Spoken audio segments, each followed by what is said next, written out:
President Trump has removed Jeffrey Berman, the U.S. Attorney for the Southern District of New York, from office, ending the tenure of a top Justice Department official whose office has overseen the prosecutions of several of the president's associates.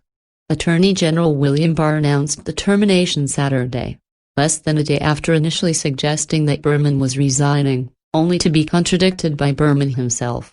"Unfortunately, with your statement of last night, you have chosen public spectacle over public service," Barr said in a brief letter to Berman. "Because you have declared that you have no intention of resigning? I have asked the president to remove you as of today, and he has done so." Minutes after the letter's release, the president attempted to distance himself from the decision. "Attorney General Barr is working on that. That's his department, not my department," Trump told reporters as he was leaving the White House for a campaign rally in Tulsa, Oklahoma. "But we have a very capable attorney general. So that's really up to him. I'm not involved." The announcement marks a dramatic twist to a saga that opened late Friday night, when the Attorney General released a statement saying that Berman was stepping down. In the announcement, he said that the president would be nominating Jay Clayton, chairman of the Securities and Exchange Commission, to succeed Berman. Just a short time later, Berman fired off his own announcement, denying Barr's statement. "I learned in a press release from the Attorney General tonight that I was stepping down as United States Attorney," said Berman, who spearheaded the prosecution of Trump's former personal attorney Michael Cohen and brought the grand jury indictment against associates of the president's current personal attorney Rudy Giuliani.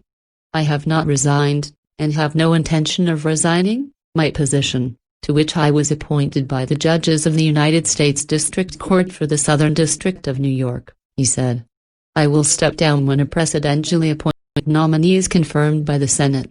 Until then, our investigations will move forward without delay or interruption." Under Berman's watch, Cohen ultimately pleaded guilty to financial crimes, lying to Congress, and campaign finance crimes. Under oath, Cohen implicated Trump in payments made to two women ahead of the 2016 elections to keep them quiet about affairs they said they had with Trump. Berman also issued a grand jury indictment against Lev Parnas and Igor Fruman, two Giuliani associates. The two have pleaded not guilty to setting up a shell company to hide the foreign sourcing of a $325,000 donation to a super PAC committed to Trump's re-election.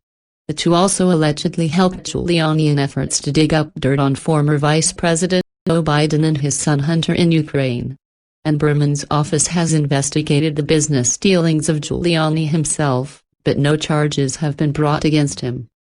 This is clearly a political takeover of the historically independent Southern District of New York, Ellie Honig, a former assistant U.S. attorney for the district, said in an interview with NPR's Weekend Edition before Berman's formal firing.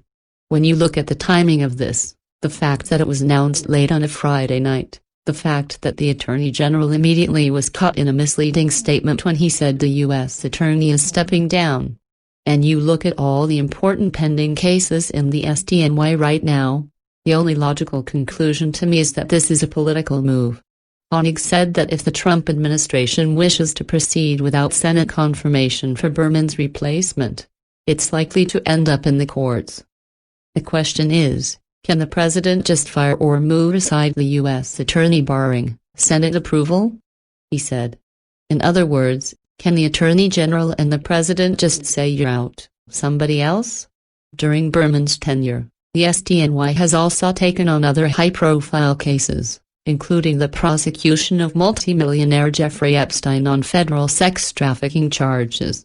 Berman later charged two corrections officers who were supposed to guard Epstein with dereliction of their duties after Epstein's apparent suicide in his cell at the Metropolitan Correctional Center.